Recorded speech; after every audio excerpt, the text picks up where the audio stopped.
Okay, I seem to have lost a few of my videos, so I might have to create these next 5 or 6 videos again. So anyway, this is my little red book videos. In this moment, on this day, daily meditation book series, and I'm having to redo video number 68 for March 8th.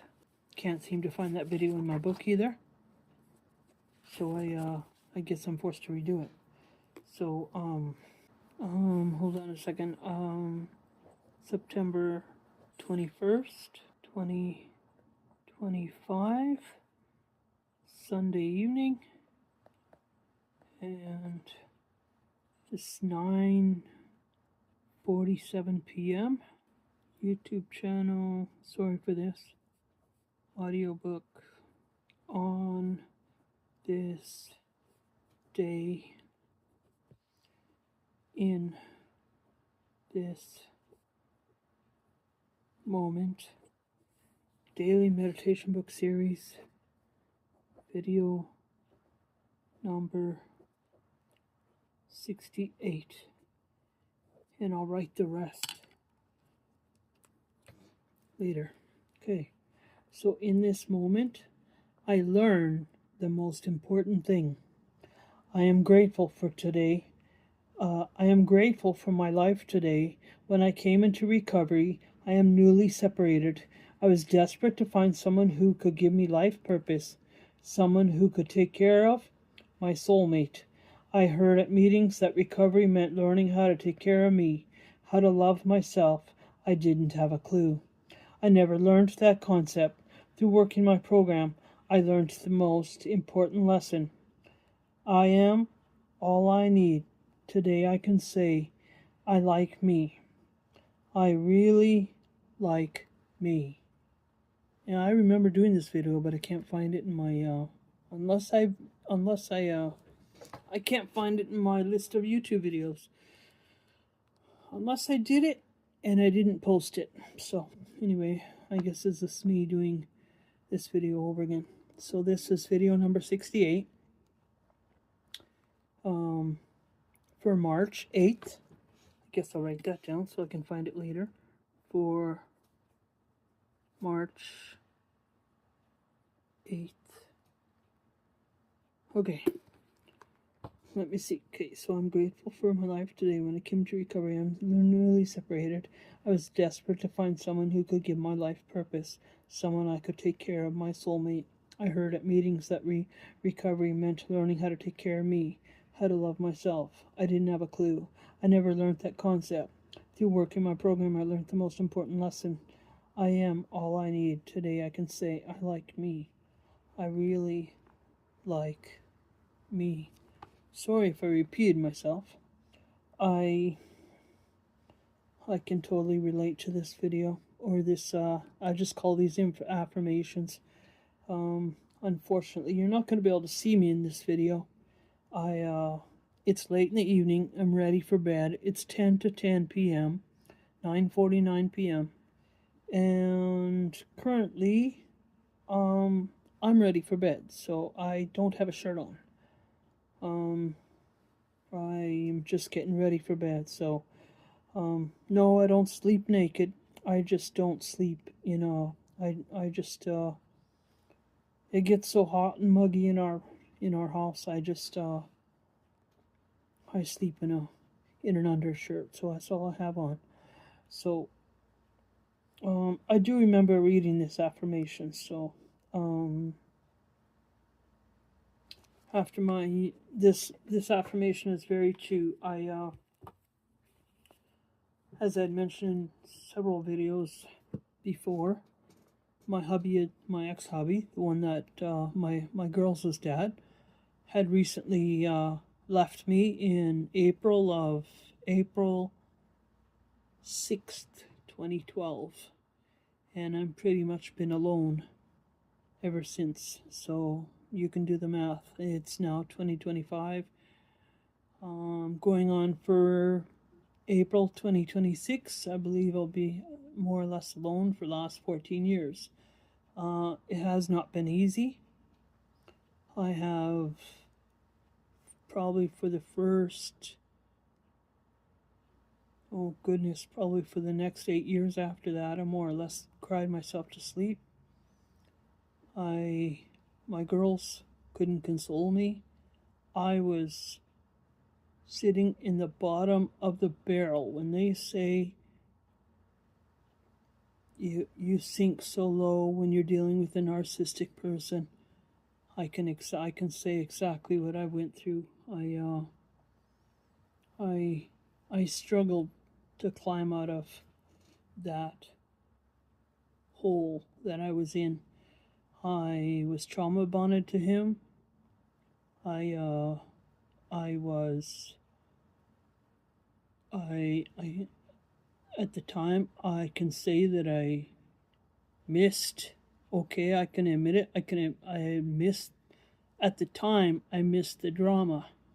He used to get us out every day. After he was gone, we weren't getting out every day. And now, let's see, 2025, he's no longer with us. Passed away. It'll be 4 months here, or 4 years here, as of October 28th, 2025. So he passed away October 28th, 2021. October 28th, 2021, yep, 4 years. I've healed a lot in the last 4 years. I've come a long way. I've created my own YouTube channel. I love creating videos. I've come a long way in the last, let's say, 14 years.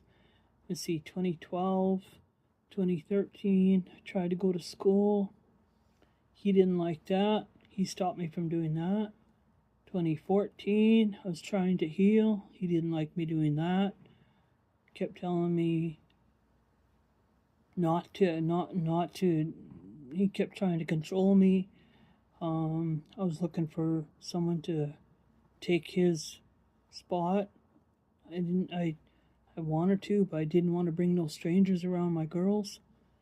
I wanted to protect my girls. I still am protecting my girls. I don't want the same thing to happen to my girls as what happened to me.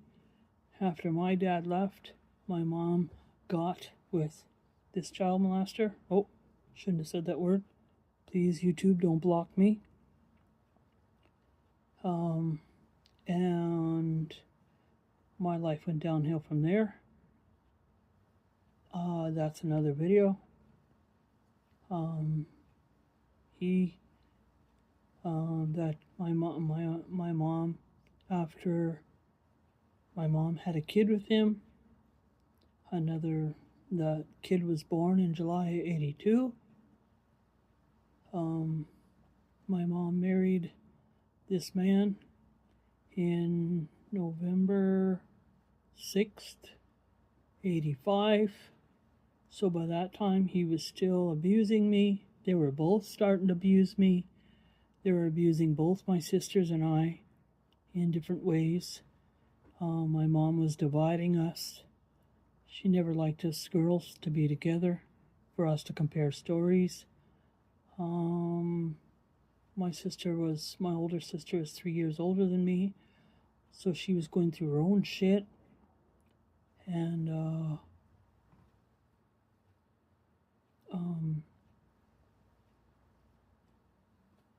she ended up pregnant early. She ended up having a kid when she was 17, and she got pregnant when she was 17. She had a kid when she was 18. I was still trying to finish school. All I had in my mind was to try and get my mom literally drilled it into my head. Get your graduation certificate. Don't go without school. She never said nothing about trying to go to college. It was all get your graduation certificate. You can't do nothing without your graduation certificate and all that other bullshit. And then my baby sister, she's roughly 5 years younger than me.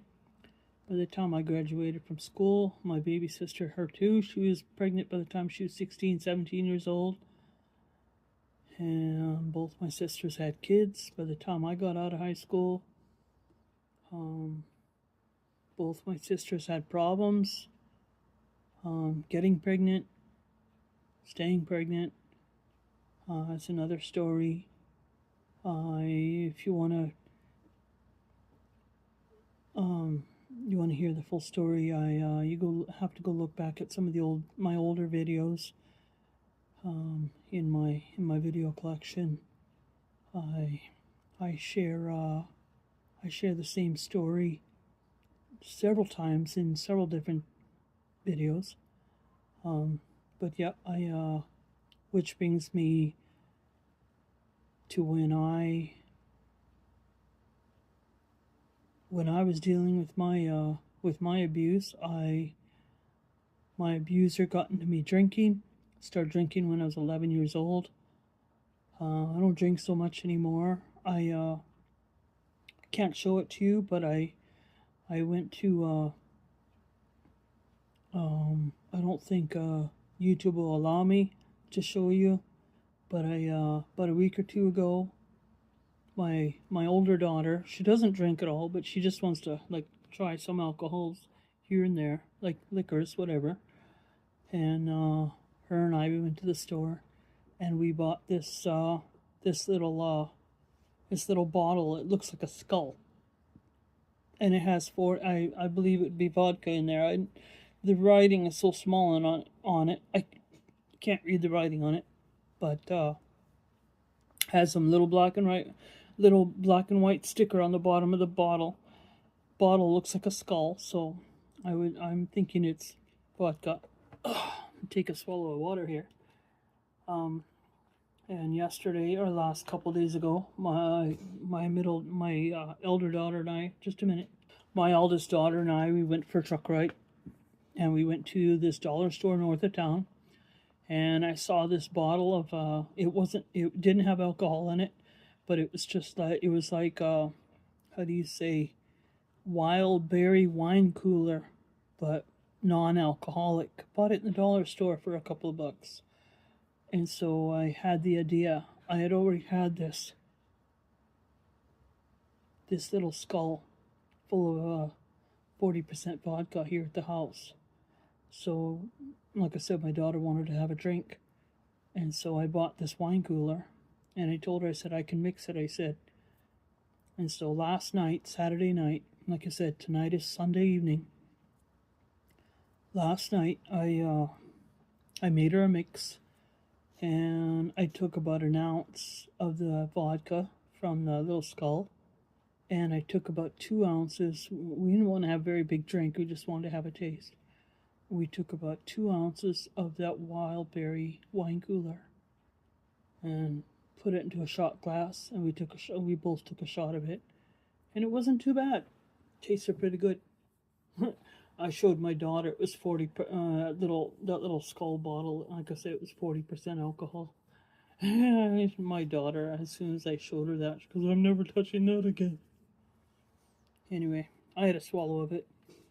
It wasn't too bad. Couldn't complain. But anyway, probably won't do that too very often. Like I said, I don't drink at all, so it's just a here and there kind of thing. But anyway, my abuser got me into drinking, and I drank from, it wasn't steady drinking, it was just drinking to wipe out the memories, to cover the pain, trying to escape all the pain I was living in. I was living with secrets. Hiding things. My abuser told me if I ever told anybody, he said he would, now that I think about it, he's such a, I was a 12-year-old, 11-year-old, I was an 11-year-old kid. Dumb as a brick. Now that I'm 54, I'm still dumb as a brick. But when my abuser told me that, he told, when first time he ever did that to me, first time what he did to me, I don't think I can say it on YouTube. But the next day he come to me when my mom was knew where my mom was. I think my mom was sleeping or something.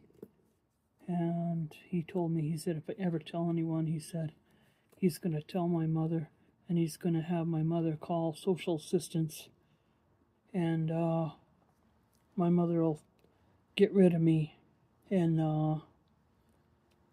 put me in a foster home.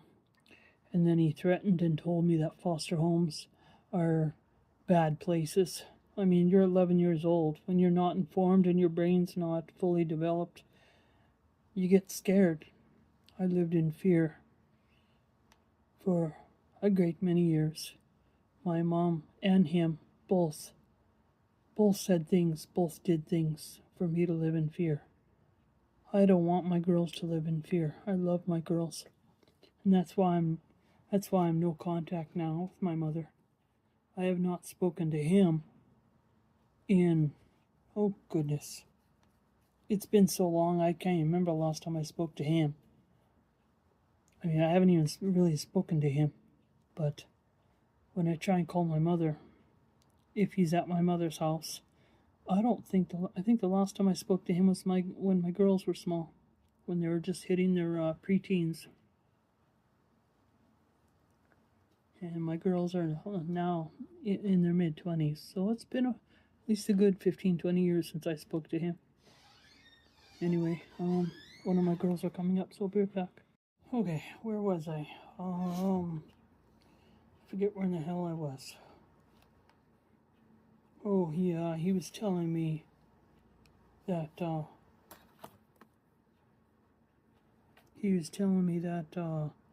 if I told anybody, he said he would get my mother to send me. I'm not crying, my voice is cracking. It's dry in here. It's getting hot outside, so it's getting dry in here.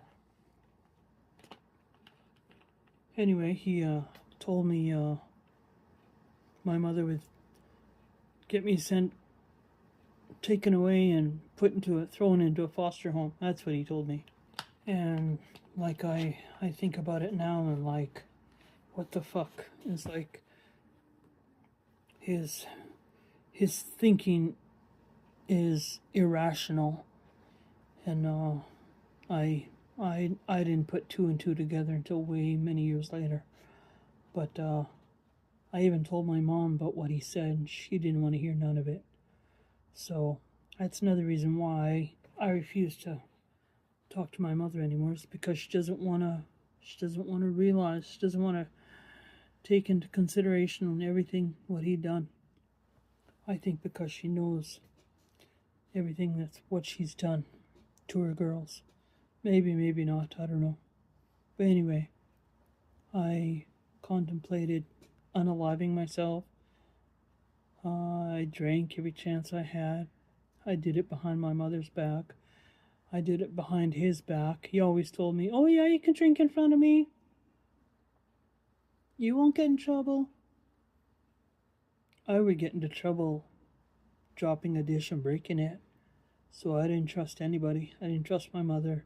I didn't trust him. I couldn't trust my siblings. Like I said, she pitted my siblings against me, so I couldn't trust them either. My siblings used to pick on me all the time, so I had nowhere to run. I knew where to hide. I knew where to go. She made sure I had no friends. And like I said, I just looked out for myself because I had nowhere else to turn to. I had no one to turn to. Well, finally, I graduated high school. I was the only one that did it. She made such a big thing about it. Had to get my hair permed. I had to get this really expensive dress. Then she complained because the dress was too expensive. I didn't even want the damn dress, and she pushed it on me anyway. I didn't go to my graduation, the party after graduation. I didn't go to that, so I didn't care to go. And she pushed this dress on me, and I just did everything I could to survive. I just mostly stayed to myself, stayed in my room, because if I came out, I used to get yelled at all the time. yelled at and picked on and screamed at, and like I said, I didn't know where to go. She crushed all the dreams, all my childhood dreams, or all my dreams that I had in my early adult years. All the dreams I had, she crushed those, so I had nothing left. And by the time I met my hubby in June of '94, I might as well say May of '94, all I told him was I wanted to get out. And so he helped me out. He helped me get out. I told him, I said I needed to get out. I said I need to get away from her. And so he started looking for a car. Told him, I said, he asked me if I knew how to drive, and I said, yeah. So I know how to drive, so I just don't have my license, I told him. He didn't have his license, not at all. He did have his license, but he got pulled over.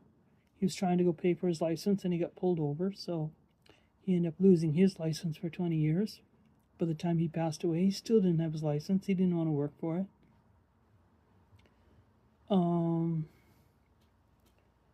And so I met him in '94, and eventually he bought us, we put our money together and bought ourselves a little a 1982, a little orange 1982 Honda. I shared this story before. My mother hated the fact that my hubby found this car. And she was so mad when I told her I was leaving. And on top of that, how angry I was with her. My hubby and I said we planned our escape. So to crush her dreams a little bit more, to show her that I didn't give a shit, I actually left on my,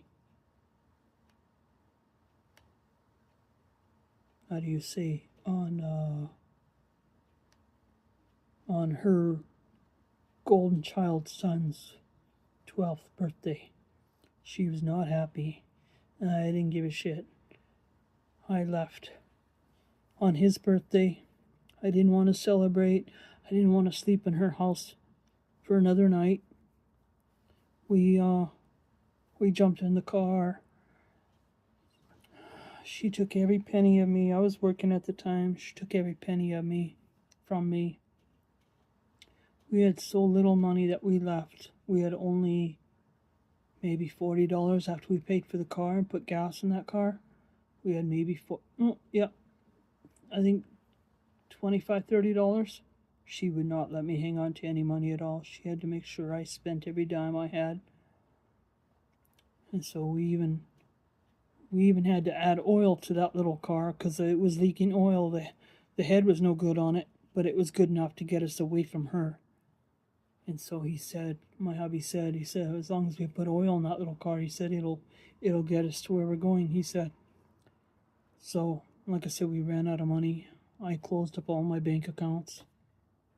And I knew I wouldn't need them being way up north. I wouldn't need them. So I took every penny out of them.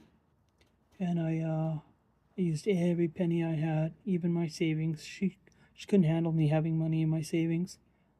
So I took everything all out of my savings. She even stole my money I had in my piggy banks. She did that too. I had to sell that little car had a spare tire. We even had to sell the spare tire so we could get $10, $20. I think we got $30 for that spare tire or something, or $15 or something for that spare tire. It was just enough to get oil, a liter of oil for that little car, or 2 liters of oil, whatever it was. And we didn't even have no munchies. We didn't have supper, nothing. We didn't eat all day. So by the time we took off, We threw gas in that car. We threw away all my belongings, everything I wanted to take with me, like right away. Threw gas in that car, and we were gone. We were probably gone by, oh shit, must have been at least 6, 7 o'clock, 7:30, 8 o'clock by the time we got down to Regina. It was way after midnight, 11:30, somewhere there. We come down to Regina, and I've been here ever since. And now, like I said, 32 years later, I'm still here. So, and after I left my mother that time, I did not talk to her for 3 months after that. So how pissed off I was then. And my only wish was, I wish if I could go back into time from today, to go back into time to 1994, the day that I left. I wished I never, those 3 months, they were probably the most peaceful 3 months I ever had. I wish I could go back to them and not speak to her again. I wish, but anyway, I can't go back. So today, I figured it out. I'm roughly about, I think, 532 days no contact, and there are no regrets. But anyway, back to this affirmation. I was so desperate to find someone who could give my life purpose, someone I could take care of, my soulmate. That's exactly what I was. That's what I was looking for. I wasn't really looking for when I found my hubby, but we more or less kind of found each other. I wasn't looking. He said he wasn't looking. And like I said, we kind of found each other because we were both living the same pain. Like I said, he wanted to get away from PA. Same with me. I wanted to get away from PA. And we just happened to be two young kids escaping the same place. And so, like I said, he's not here anymore. And I'm not going to go into that because it's a whole different video. But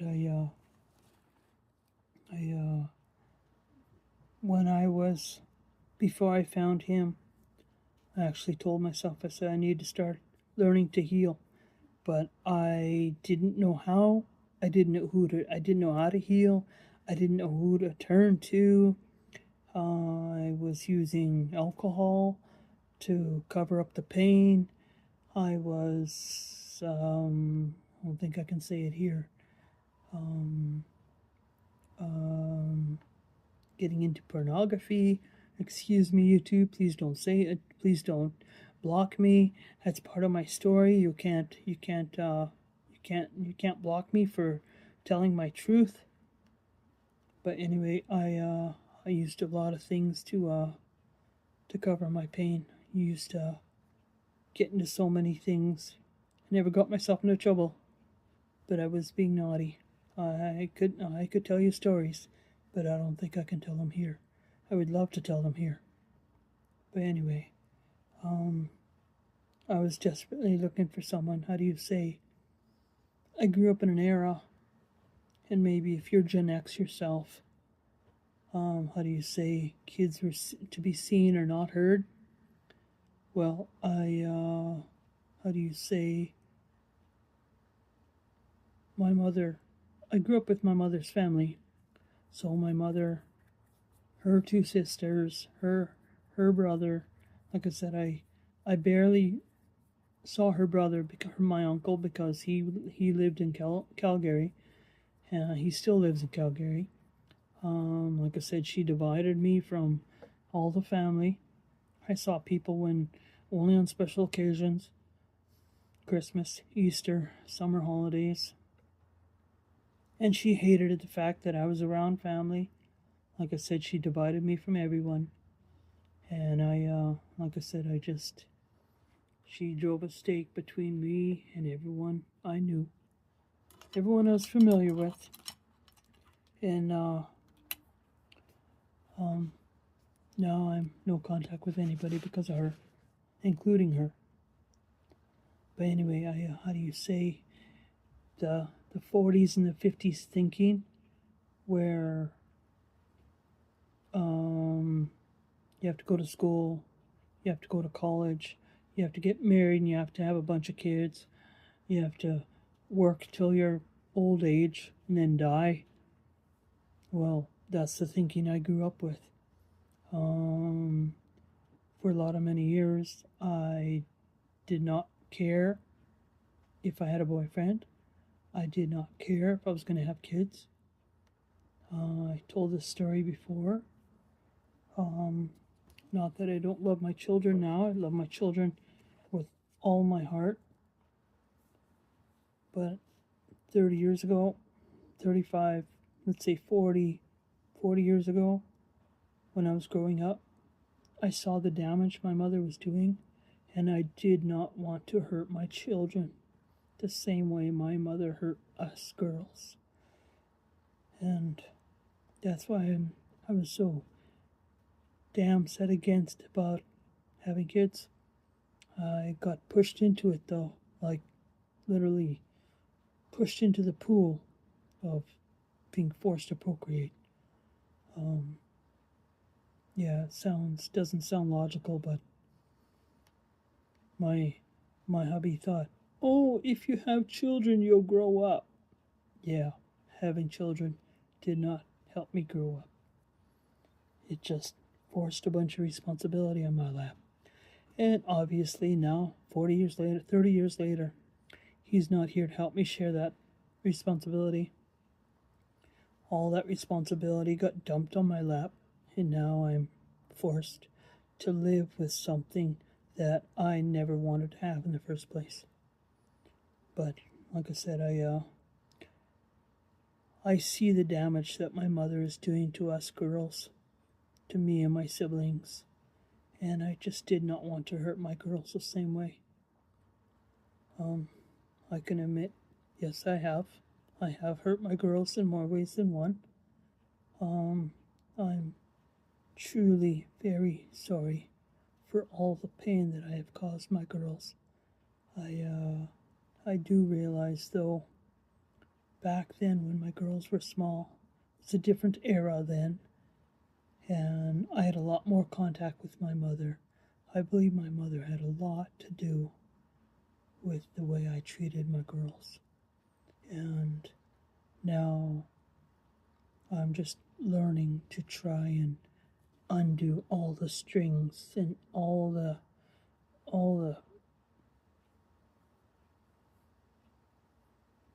painful things my mother done to me. I'm trying to unravel them, trying to untie all the knots and everything, trying to do better.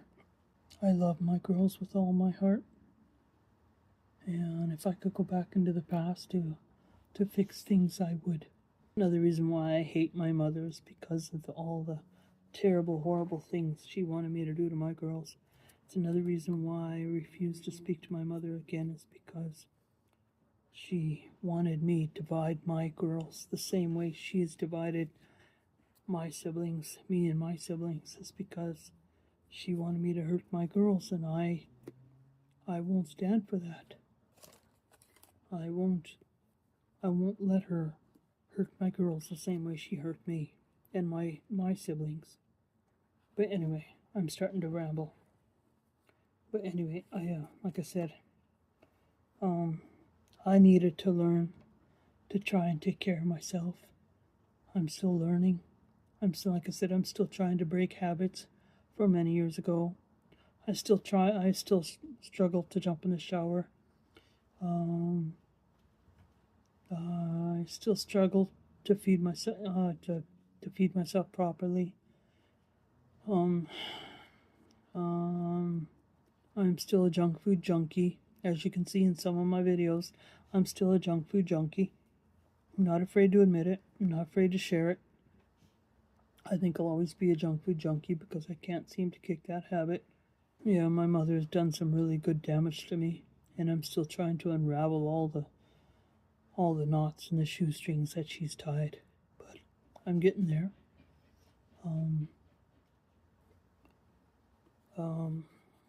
Now, like I said, now I'm rambling. But anyways, this video is getting really long. I'm sure I'm probably boring you by now. But anyway, I've got probably another 5-6 videos to do before I can actually post the videos that I have left on my channel. This is video number 68, and I either lost or cannot find 68, 69, 70, 71, 72, 73, 74. So you go 68, 69, 70, 71, 72, 73, 74. So 7 videos I have to create or recreate. I can't remember if I did these videos or not. But I look into my videos and there's a whole pile of videos that I'm missing. So anyway,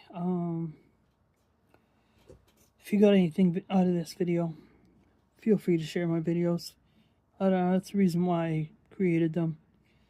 If I do any more videos tonight, I don't think I want to put a shirt on, so you're just gonna hear my voice. Probably the next 5-6 videos. Number video 75 and all the ones after that. 75 to 87, I think, or 89, something like that. They're all videos where you'll see my face. And so these lost videos are probably ones you probably won't see my face, so you'll hear my voice anyway. But anyway, I'm just rambling. But I hope you have yourselves a good day. Did I do my self-love list? Let's see. I took a shower, yeah. Did I go for a walk? No. I have been walking around the house. It's super hot outside today. It was up to 30 degrees. And I went outside to the garage. And that was hot enough. I didn't get outside after that. But I haven't been moving around. It's now 10:40, and I have all of 3,000 steps. So I have tried to walk around the house. I gotta go downstairs, probably do some more laundry. I have another couple of blankets I gotta wash, so I might just try and get my steps done that way. I have no coffee, so no coffee. I've been drinking water. Coffee, water, walk, sunshine. I've gotten sunshine. I didn't go for a truck ride today and feel like I said, I didn't want to go out in the heat. So good night's sleep. I did not have a cat nap. Oh yeah, I did have a cat nap today. I did. Yes, I did. I did have a cat nap today. So yeah. But anyway, I'm gonna let you go because I'm just rambling now. Hope you have yourselves a good day. Take care of yourselves. Be good to yourselves because no one else is going to do it for you. And I'll see you in the next video. Have a good night. Bye.